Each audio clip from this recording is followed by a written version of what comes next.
Hey guys, it's Saria. Welcome back to my channel. If you are new here, please subscribe, especially if you are interested in how to make Mickey ears, because I make a lot.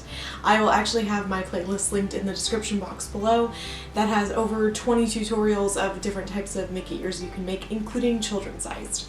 So if you guys are interested, please check that out. Today's tutorial is going to be a no-sew method. It is a method that I've kind of used before, but it is a little bit different. So in this tutorial, I'm going to show you how to make some flat Mickey ears. I have made plush kind of ones, like fuller ones in the past, so I wanted to try out making some flat ears. And then also, obviously, they're Scuttle themed.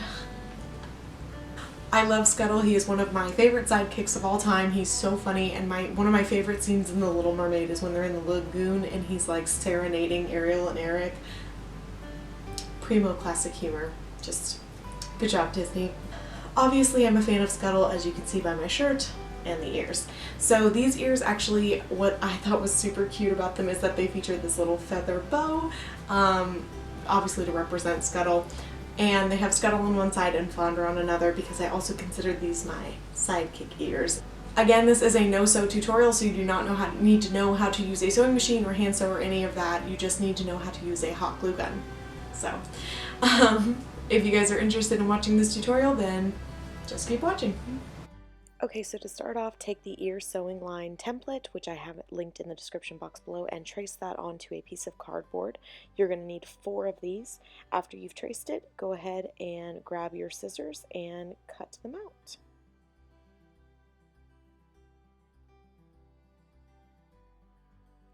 I do suggest using a thicker cardboard. I think the ears turn out a little bit better than when you use a really flimsy cardboard. That was the only thing that I was a little bit sad about with my choices for these ears. I think I picked a cardboard that was a little bit too thin.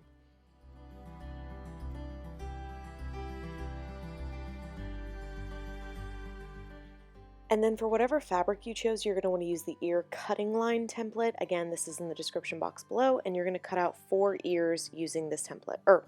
4 parts of your fabric using this template.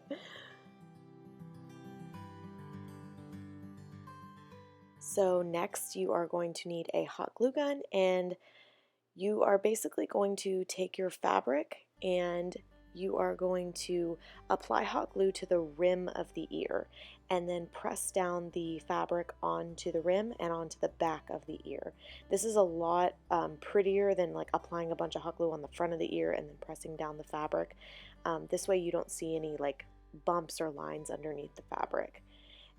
So you just want to make sure you're smoothing out your edges and keeping your ear lined up the way you want it. That's why you should start in the top center when you are gluing. So once you've done 2 sides, you're going to go ahead and glue these 2 pieces together to form 1 ear. So go ahead and take your hot glue gun and apply a pretty good amount of glue on the back. Just make sure you don't get too close to the edges because you don't want a bunch of glue oozing out. Line up your bottoms and then go ahead and firmly press your ears together. Now this is cardboard, so if you press too hard you could smush the cardboard, so just be a little careful of that.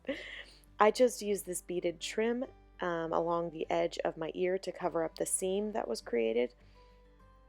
And basically you're just going to put a thin line of hot glue on the edge of the ear and then press down your trim. I do highly suggest using a 3D sort of trim as opposed to just like a flat ribbon.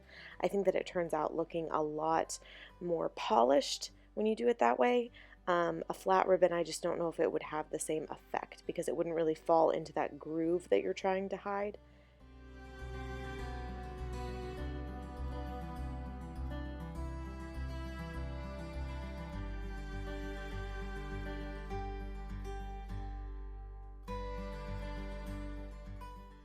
And once you have your trim completely going all around the ear, you're just going to trim off the excess, and this is probably what it'll look like when you're all done.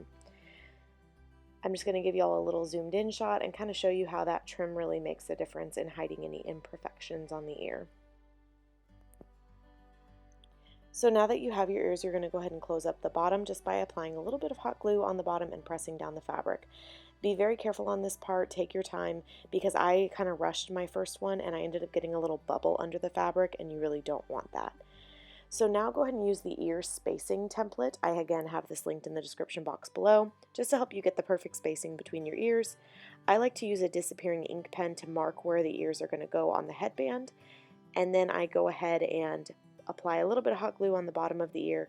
You don't want to use too much because you don't want it to ooze out everywhere, but you also really do want your ears to be firmly attached to the headband, so you kind of have to find that middle ground.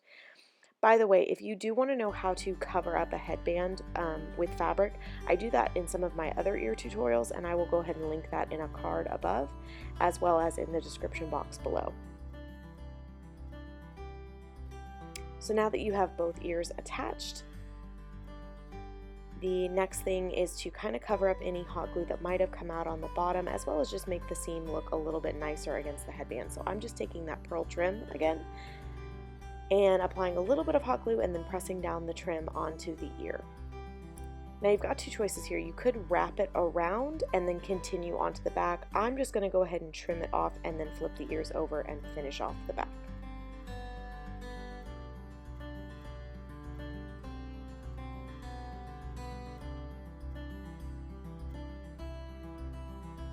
And go ahead and do that to both sets of ears, and then we will start on the bow. So I found these cute little hair clips that are feathers, and these were in the feather boa craft part of, or craft section of Joannes, and they were just kind of hanging next to the feather boas, and they have this little clip on the back which I'm actually going to go ahead and rip off. And then I did end up trimming up the feathers a little bit and making kind of a bow. So I basically had two of those feather bows and I glued the backs together. And then I went ahead and took my hot glue gun, and to that little felt circle in the back, I just applied a little bit of hot glue, and then I just firmly pressed the two pieces together so that it would be feathers on the front and the back. And then I'm taking this white ribbon and wrapping it around the center to give it more of a bow shape as opposed to like a poofy feather shape. So I'm going ahead and wrapping it and then knotting it around the center of the feathers. And then I'm going to wrap it around a few more times and go ahead and give it another double knot when I'm done wrapping. And then I did forget to film this part, but basically all I did is apply a little bit of hot glue on the bottom of the feather bow, and then I firmly pressed it down onto the ears in the center of the headband, and this is what it turned out like when it was all done. I hope you guys like this tutorial. If you do have any questions, feel free to leave them for me in the comment section below. Again, I will try to link all of the supplies in the description box, and I hope you guys enjoyed this. Give this video a thumbs up if you liked it, and please check out my other ear tutorials. I will see you guys in my next video. Bye!